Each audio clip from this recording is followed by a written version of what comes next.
When I take a look at these animals right here, this animal right here in the very front, she is probably the most average weight animal out of my entire herd. She's not the biggest, she's not the smallest, and I would say that this animal right here is probably close to about 450 pounds right now. I would say that I would anticipate that her weight would come in somewhere around 450 pounds.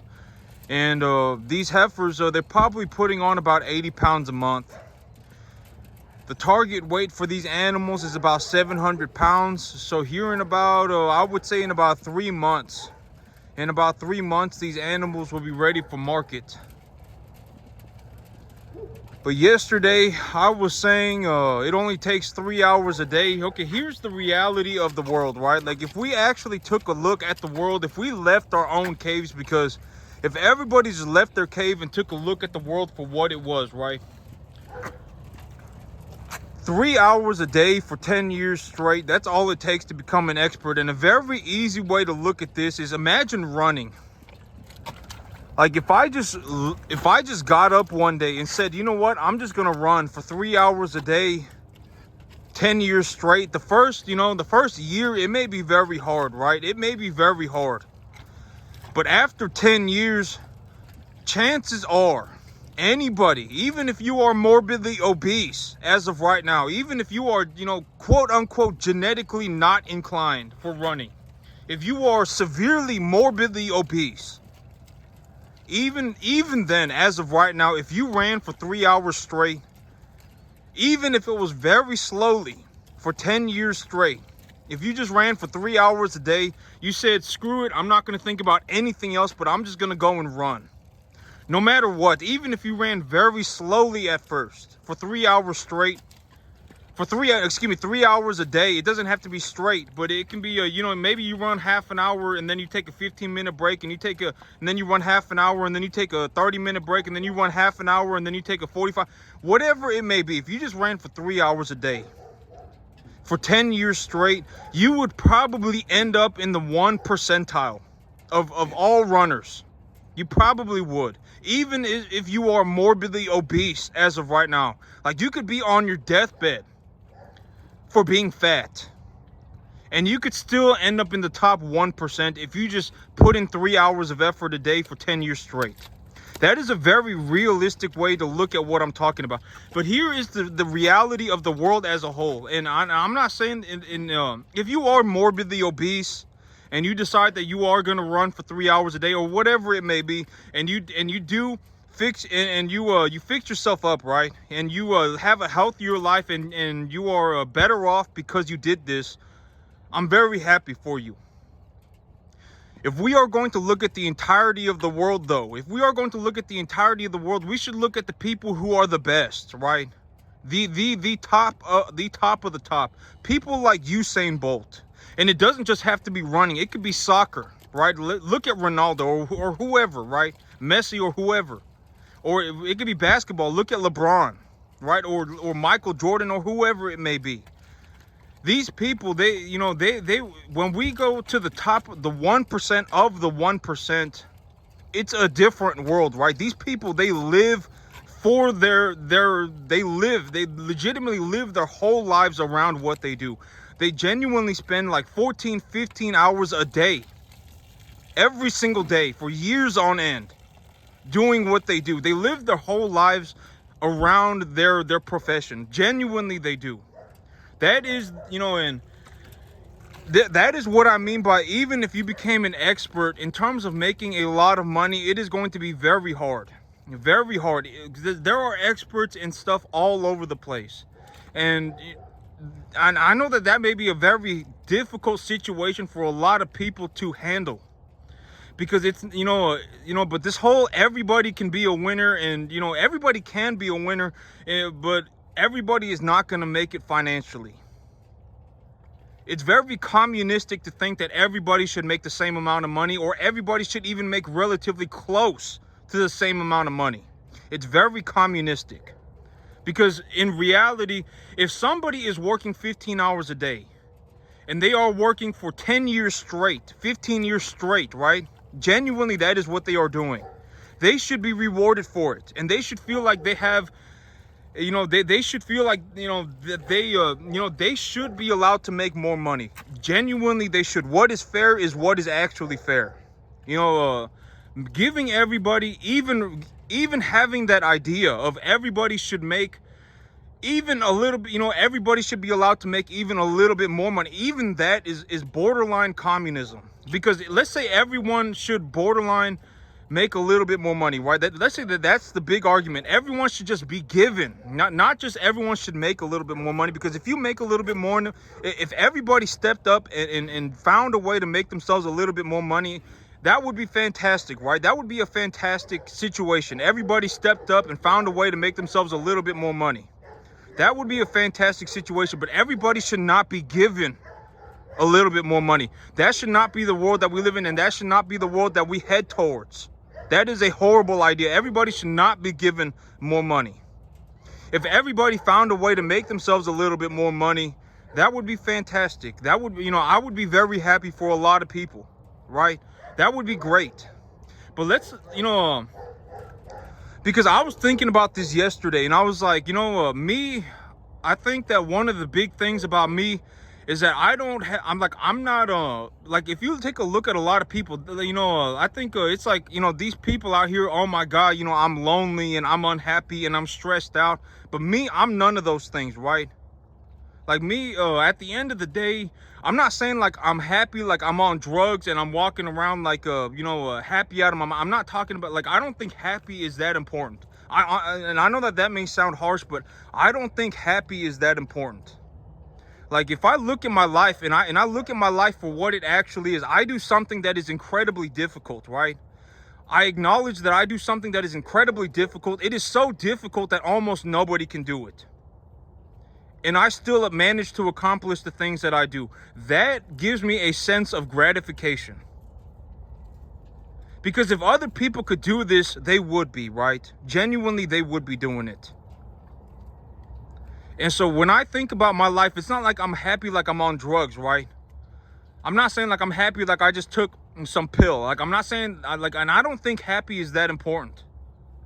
Like me, when I look at my life, I acknowledge that I do something that is very difficult. So difficult that almost nobody can do it. And I still wake up 7 days a week and I still go and do it. And I managed to do, you know, I managed to do it to a degree that I make over $100,000 a year. That I am acknowledging of, and that, okay, because here's the thing, right? Like, if somebody actually asked somebody, like, you know, because there's all this nonsense going around. Do not spread misinformation, right?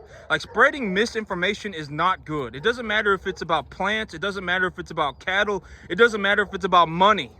Spreading misinformation is not good. And a lot of people spread misinformation, right? Oh, money is the root of all evil. Oh, man, money's not going to make you happy. Do not spread misinformation. Like, okay, because here's the thing, like, money, it's not, to a certain degree, it is very difficult to be happy if you don't have a certain amount of money. Very difficult. To a certain degree, maybe up to about $60,000 a year. If somebody managed to make about $60,000, if somebody had nothing and they managed to make about $60,000 a year, chances are they will be happier with that $60,000 a year. Granted that this is true for people, like, if you were born in the bush, like if you were born in a cave, if you were born in the bush, or you were born in the cave, or you were born out in like the plains of a third world country, right? Granted, then your sense of happiness and your sense of reward would be different, right? You're not gonna, you know, instead of collecting money, maybe you go and you collect horses. Maybe you go and you collect cattle. Maybe you go and collect food, right? Maybe it's not money, but you will collect things of value. And those things will make you happy. To a certain point, they will. Most people, they will. And it doesn't, you know, money is just it's just another object. It's just like if I lived in if I lived in the plains of a third world country, right? If I lived in the plains of a third world country and I was collecting horses and I was collecting goats, those goats and those horses are practically just the equivalent of money, right? Let's just be honest, it is. And if you had more horses and more goats, chances are, to a certain degree, you would be happier. And so, do not spread misinformation. Money is not the root of all evil, right? But money to a certain point will make people happier. And it's not, and I'm not talking about money as in just the dollar bill. I'm talking, or money. I'm talking about, it could be anything, right? Like you could be born in a cave, and let's say you got a bag full of let's say you go and you bring home, you would be happier if you brought home a wild pig for dinner. You would be happier, right? You would be happier if you brought home a wild pig. You would be happier if you brought home 2 wild pigs, right? But maybe, like let's say you got a tribe of 15 people, and let's say after the 3rd wild pig, everyone's already so full that they can't eat anymore. Well, if you brought home a 4th wild pig, maybe it's not the same sense of gratification, but up to the 3rd wild pig, you would be very happy, right? And it's the same way with money. Up to about $60,000 a year, most people would be happier that they are making more money, that they have more money. Most people would. And so, I remember yesterday I was thinking about money, and the thing that I thought about, okay, so money, a lot of people, they're going to say one thing, but they're going to do another.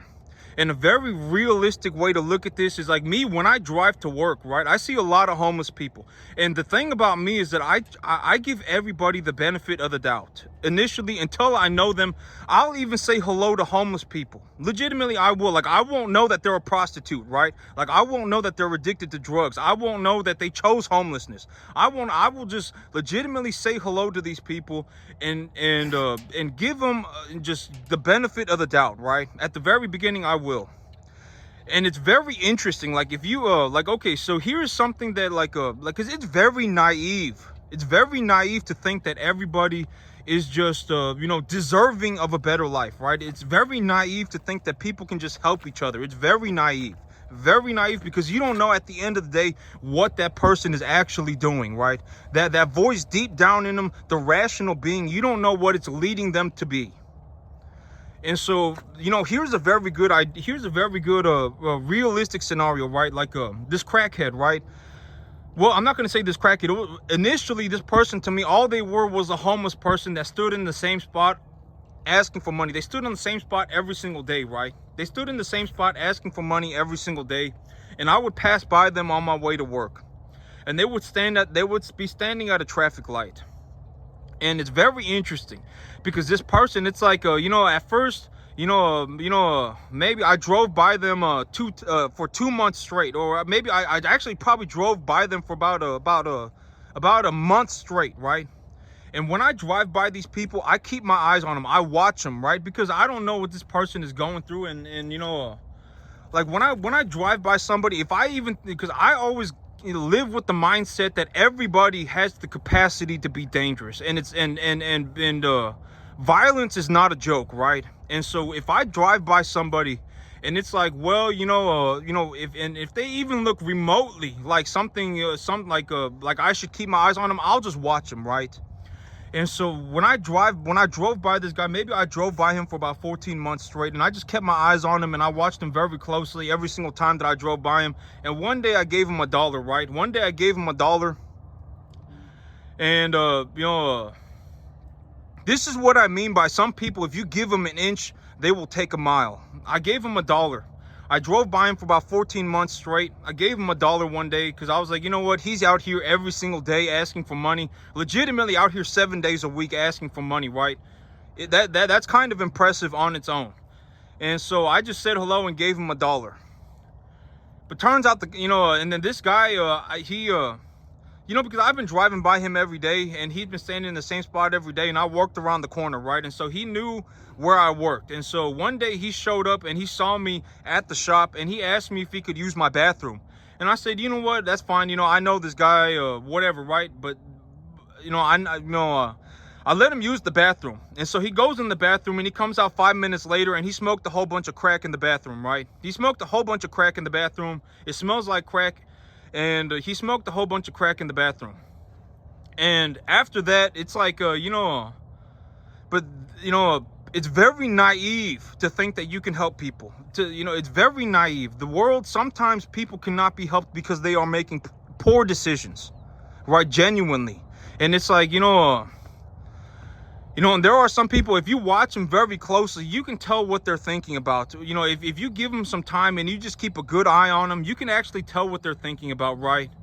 It's like, once they start to build that bias against you, this guy, like when somebody looks at me and they go, he's got a nice truck, right? He's got a nice truck. They're not thinking, he had a loan on a Camry for 12 years. He drove a Toyota Camry for 10 years, and he traded in that Toyota Camry for a $6,000 trade-in value for a Tacoma that was worth $28,000, and took a loan on it. That they're not thinking like, that Tacoma is worth $325 a month, and the used truck market during COVID skyrocketed, and so he traded in that Tacoma for an F-150, and he the F-150, a $23,000 loan on top of the trade-in value for the Tacoma is like $350 a month. They're not thinking like that. All they see is the result. All they see is the result. Most people, that's how they see it. All they see is the result. They do not see the process at all. And then they'll go, he's got a nice truck. And then you can see the look of resentment in people's eyes. And it's very, very true about people, especially if they're like addicted to drugs. Because if they don't have money for drugs, they will get very emotional. They will get very upset. And so you can see it very clearly in people. If you just keep an eye on them, the look of resentment that glazes over their eyes, even if it's for just half a second, you can see it.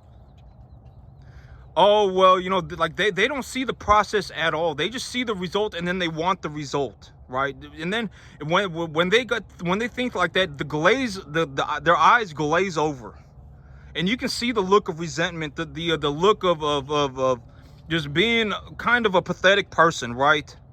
You can see it glaze over their eyes. You genuinely can. And it's not just crackheads, right? It's not just crackheads and money. It's practically everything. It is very naive to think that you can go around, for anybody to go around thinking that they can genuinely just save people. Because a lot of people, like me, okay, let's say I genuinely went out and whatever, right? Like this farm, maybe I do about $60,000 a year, right? Maybe I net a profit of about $60,000 a year running cattle on this farm. Let's say I genuinely felt like, it's a very easy, let's say I simplified things to a point where I convinced myself that if people just did this, that their life would be better. It would be very naive, right? Because a lot of people, like, let's say they gave me let's say I lowered my price, right? I probably wouldn't even help most people for $5,000 a day. I probably wouldn't. Not even for $5,000 a day, I probably would not help people. Because here's the reality of the situation. Let's say like I only charged $5,000 and I did all of this for them, and they just sat there and they collected a check and they made 55 grand, right?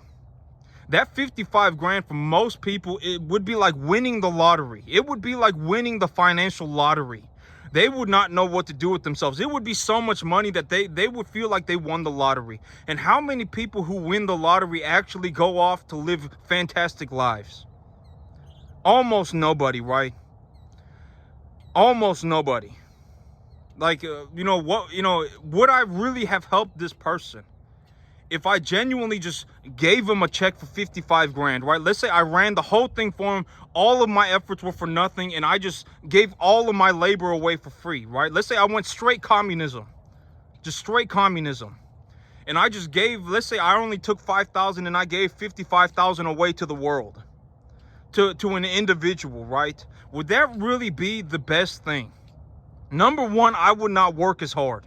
There would not be enough motive for me to stand out here and actually, do all of this to make the 60 grand. So number one, the beef no longer exists, right? Genuinely. And number two, would that person actually, would that actually help that person? Like a lot of people, if you gave them some money, they would ruin themselves. You're not really ever going to see somebody like, it's like, oh man, I just made $90,000 in the cattle business. I should just put the 90,000 back into my business. You're almost never going to see that. They're almost always going to go and do something else, almost always, they're going to be like, oh, I'm going to go and buy this, and I'm going to go.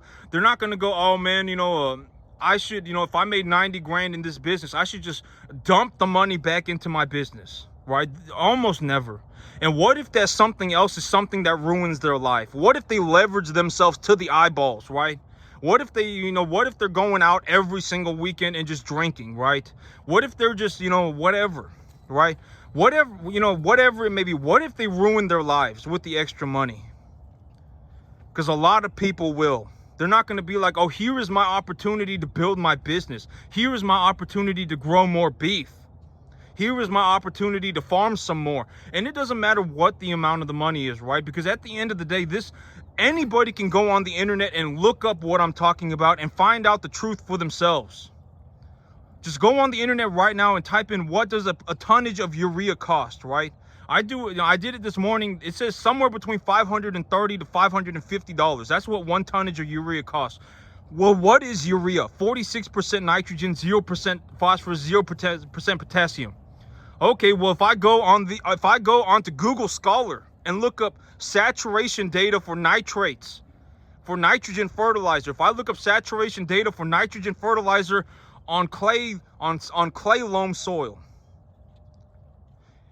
Oh, if we utilized 100 pounds of nitrogen in the fall and 150 pounds of nitrogen in the spring, and got 25 inches of rain over the next 8 months. If we got 25 inches, 8, 16, 24. If we got 3 inches of rain a month, so 24 inches of rain over the next 8 months.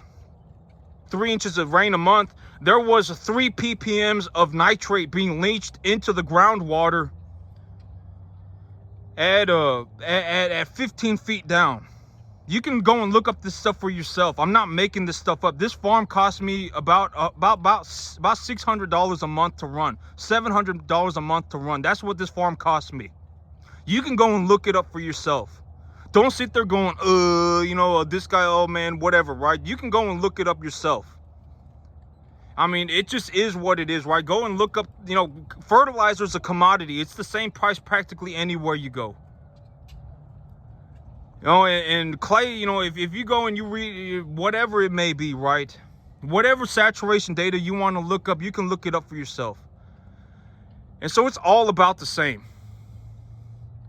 And so I'm not making this stuff up. And if you want to run the numbers on my cattle, you can do that as well, right? Oh, these are 1 to 1.5 type cattle, right?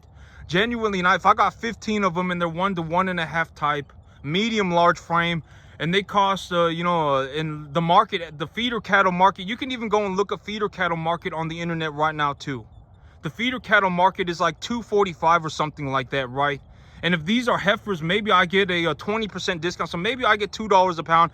And granted that Texas cattle, you probably get about 10 cents a pound less, right?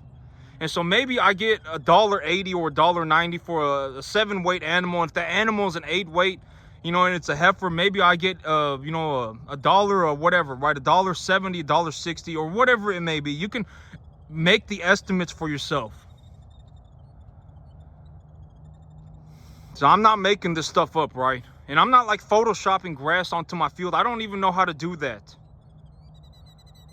I'm not like photoshopping my cattle to make them look bigger, right? Genuinely, I'm not doing any of that stuff. This is just stuff that is happening.